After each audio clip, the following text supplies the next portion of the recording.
नमस्कार, आप देख रहे हैं आरडी न्यूज। मैं हूं योगेश चक्रवर्ती। कांग्रेस नेता राहुल गांधी की भारत जोड़ो न्याय यात्रा आज बिहार के सासाराम में है और इस बीच आरजेडी सुप्रीमो लालू प्रसाद यादव ने एक बड़ा बयान दिया है। उन्होंने सीएम नीतीश के लिए अपना दरवाज़ा खुला रहने की बात कही है और कहा है कि छोटे भाई के लिए हमारा दरवाज़ा न तो कभी बंद हुआ था और न आज बंद है। एक दिन पहले ही दोनों की मुलाकात विधानसभा के पोटको में हुई थी और दोनों एक दूसरे के गले भी लगे थे। माना जा रहा है कि जैसे ही लोकसभा का चुनाव खत्म होगा, नीतीश एक बार फिर आरजेडी का दामन थामेंगे या यूं कहें कि बिहार की सियासत में कोई नया गुल खिलेगा। हमारे साथ वरिष्ठ पत्रकार अरुण पांडे जी हैं। इनसे समझते हैं कि लालू यादव के इस बयान के क्या है मायने, किस तरह से इसे देखते हैं। क्या ये एक आमंत्रण है नीतीश कुमार के लिए? सर, किस तरह से आप देखते हैं जिस तरह से लालू जी ने बयान दिया उसे? देखिए, आपने अपनी भूमिका में दो बातें कह दी। एक तो लालू प्रसाद जी ने कहा कि नीतीश कुमार के लिए दरवाज़ा हमेशा खुला है, वो यदि आ जाएं तो कोई हर्ज नहीं है, फिर मिलने को तैयार हैं, दो भाई फिर मिल जाएंगे। लालू जी ने एक सहज तरीके से बड़ा संदेश दे दिया है। देखिए, पिछड़ों की राजनीति जो बिहार में 63% पिछड़े लोग हैं, 36% अति पिछड़े हैं, 27% पिछड़ी आबादी है।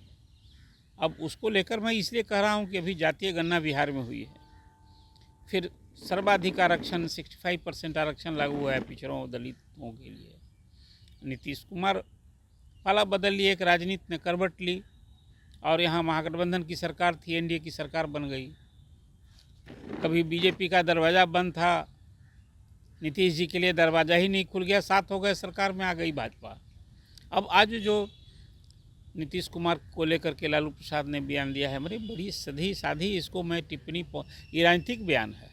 मैं मानता हूं कि जो पिछड़ों की गोलबंदी है बिहार में, उसको और एकजुट मजबूत करने के लिए लालू जी ने ये बयान दिया है कि नीतीश जी तो हमारे लिए कहीं पराए हैं नहीं,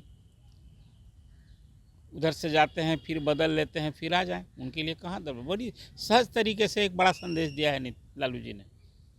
लेकिन जो आपने अपनी भूमिका में बात फिर हाँ, लोकसभा चुनाव के बाद फिर राजनीतिक परिदृश्य बदलता है और जो नवंबर में 2025 में चुनाव होने हैं, उसके पहले फिर कुछ बिहार में फिर कुछ फेरबदल हो सकता है, नीतीश जी फिर उस पाले में जा सकते हैं।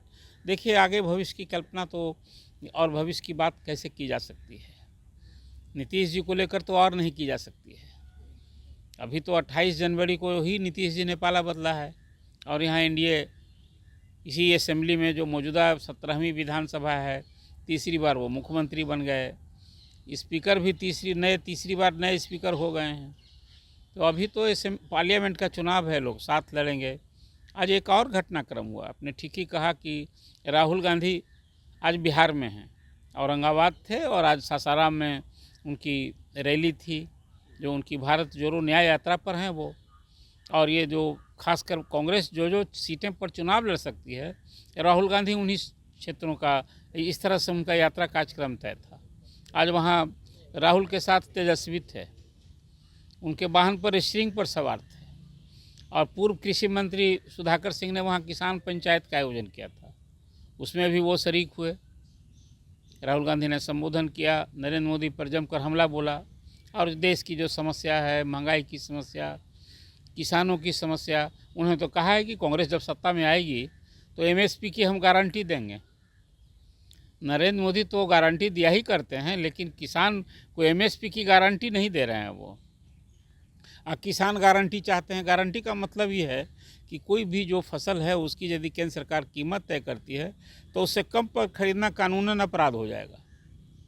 तो एक ये बड़ी बात है। इस तरह से तो फिर कानून का के तरीके से उसका उस समर्थन मूल्य को अपनी जामा पहनाना होगा, सुनिश्चित करना होगा। खैर, ये अलग बात है। आपने आज लालू जी के ने जो ऑफ़र दिया नीतीश कुमार को, इस संदर्भ में आपने जो चर्चा की है, तो फिलहाल तो मुझे ये नहीं दिखता है।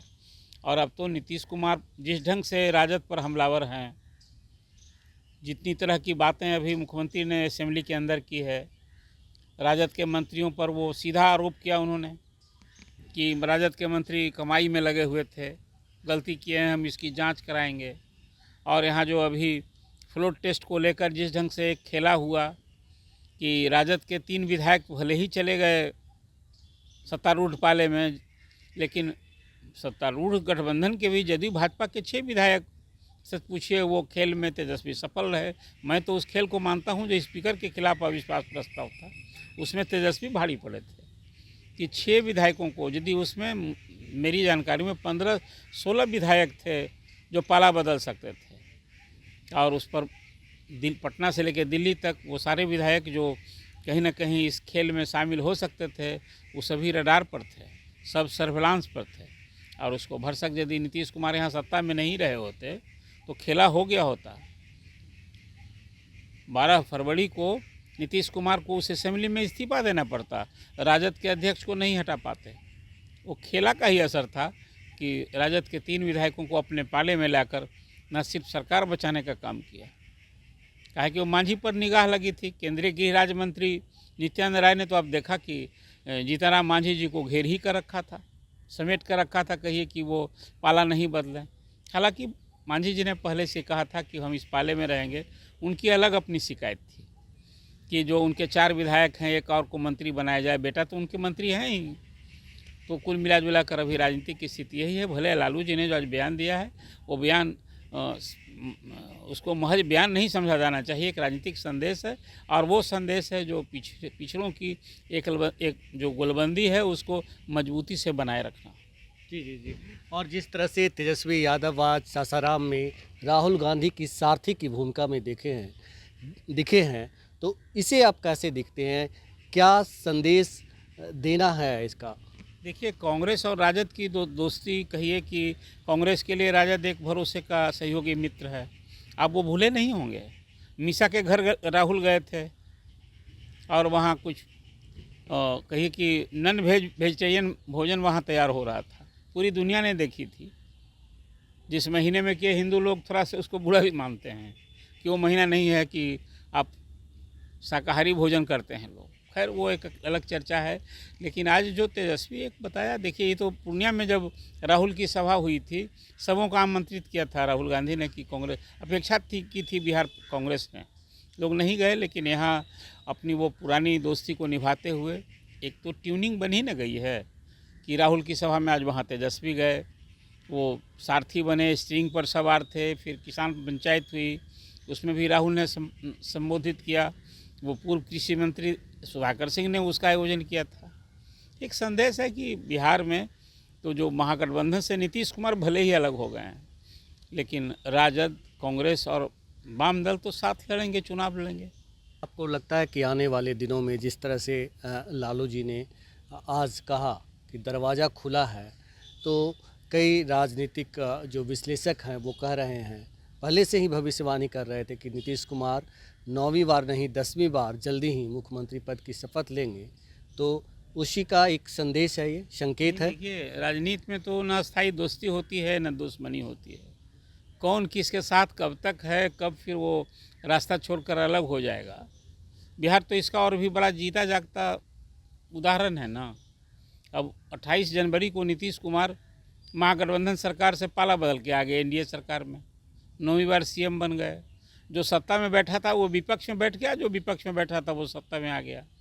तो जो भविष्य की बात कोई कैसे कह सकता है? भविष्य की रूपरेखा तो तैयार खुद चाहे तो नीतीश कुमार करते हैं, लालू प्रसाद करते हैं। लालू प्रसाद की भी तो राजनीति वैसे ही रही है। पहली बार सीएम बने थे तो वो भाजपा जनसंघ के सहयोग से बने थे। जी जी। मैं इसलिए बात कह रहा हूँ कि अब कोई नीति सिद्धांत विचार की राजनीति नहीं होती है। जो कभी कांग्रेस विरोध की राजनीति करता था, आज कांग्रेस के साथ हैं। भाजपा का ही वही हाल है। अब महाराष्ट्र में आपने देखा होगा, अब एनसी के प्रति प्रधानमंत्री ने जिस ढंग की प्रतिक्रिया जताई थी अजीत पवार के बारे में, एक पखवाड़े के अंदर ही अजीत पवार आ गए बीजेपी के पाले में, वहाँ अब डिप्टी चीफ मिनिस्टर हैं। तो चाहे भ्रष्टाचार मुद्दा कहिए, जातिवाद का मुद्दा कहिए, परिवारवाद का मुद्दा कीजिए, मुद्दा ये राजनीतिक मुद्दा भले किसी को घेरने के लिए होता है, हमला करने के लिए, लेकिन सहूलियत की जब राजनीति होती है ना तो फिर सब कुछ धुल जाता है। कहते ही हैं भाजपा के विरोधी लोग कि वॉशिंग मशीन हो जाती है भाजपा में जो लोग भ्रष्टाचार के आरोप होते हैं, कहते ही हैं लोग।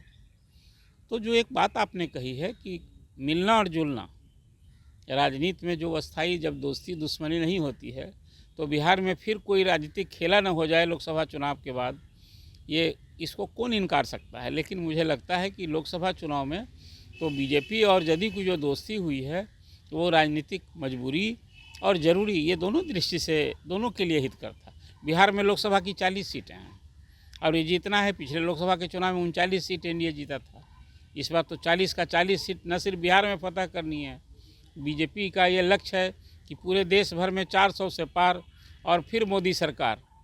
अब तो नीतीश जी को भी इसी नारे को आगे बढ़ाना है, मजबूती देनी है और इसमें फिर जो कल तक केंद्र की राजनीति में जाने वाले थे उनके कार्यकर्ता नीतीश कुमार को प्रधानमंत्री के रूप में देखना चाहते थे, अब तो नीतीश जी की पूरी ताकत फिर नरेंद्र मोदी को प्रधानमंत्री। ये मैं राजनीति में जो कहते हैं कि कुछ सब कुछ अस्थाई नहीं होता है, उसका एक रिफ्लेक्शन है। पिछली बार भी तो यही हुआ था।